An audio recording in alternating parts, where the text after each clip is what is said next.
Dad, no, I have trouble meeting new people. It's just my new wife, Rachel, and her son, Roy, who you've never met before. New sister, let's go!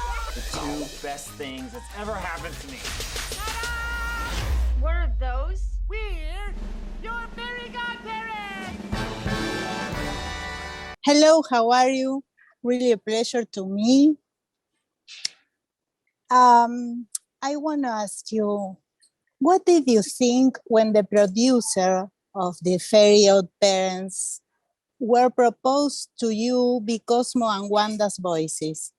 Utter shock, I will say. But when we first heard that they were going to have us back to reprise these roles, we were completely surprised. It was really unexpected and delighted, of course. Oh, the same thing. And we had heard about it, and we were thinking, "Whoa, good for those new actors who are going to play us."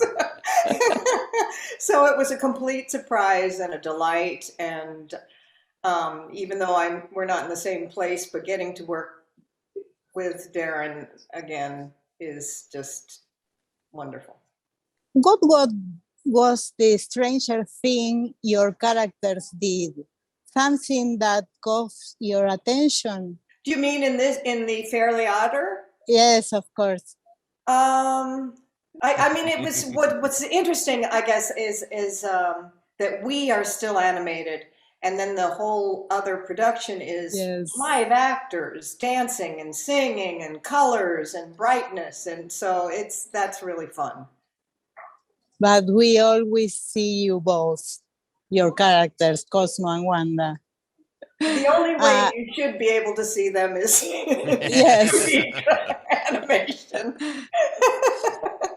In everyday life, do you even respond like these characters or want to respond like them? That's a great question. Do I want to respond like Cosmo in certain situations? You bet. Although I don't, there's no way for me to do that voice quietly. So it never seems like the right time. Yes, of course. Well, for me, it's always the right time. That's her natural speaking voice. Yes. This is the fake voice right here. It's more fun since your characters had a new series. Being godparent of two kids, more than one? Oh, that's a very good question. Being the godparents to two kids, yeah, it's very creative what they've done. Yes.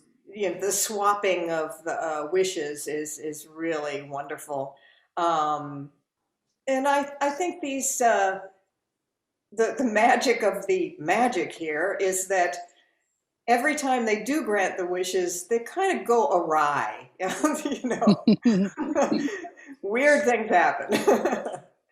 I would agree with that. Yeah, the having two kids with the wishes is a lot of fun, and it's unexpected, but it's a great way that Paramount Plus has found to sort of reinvent and revitalize this show with these two fairy characters in a different situation with different people. I think it's a very clever way to have brought them back. Susan, are you responsible and pragmatic like Wanda? What have you learned of this character? That's laugh. What have I learned from this character? That she has a soothing voice that drifts me off to sleep.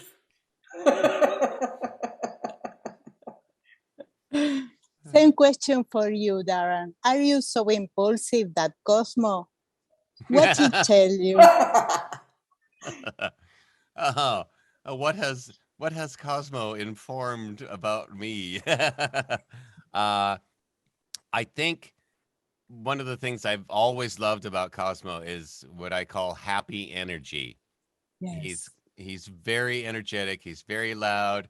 He says completely unexpected things, and which are frequently wrong, but he remains lovable. So I think if anything, it's that energy, and it's a reminder that as dark as things get, there's still laughter to be found. There's still funny to be found. There's still entertainment and joy to be found. And that's what these two characters, Cosmo and Wanda, I think really together bring out, is a lot of love and eventually some resolution to whatever the nightmare they've created in a very funny way. It's an honor. Oh, great. Susan, how different is making video games voices than animated? I guess the difference, honestly, between doing video games and animated series, the video games are a lot harder because Oh, you're working straight with.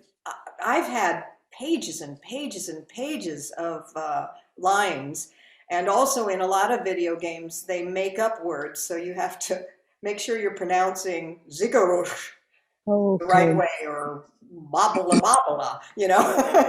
But it's, and also with video games, there tends to be a lot of, oh, I'm being attacked by bees, so you're screaming and you're dying slowly now. You're dying fast, you know. So that is, it's more. You have to pace yourself a lot more on video games.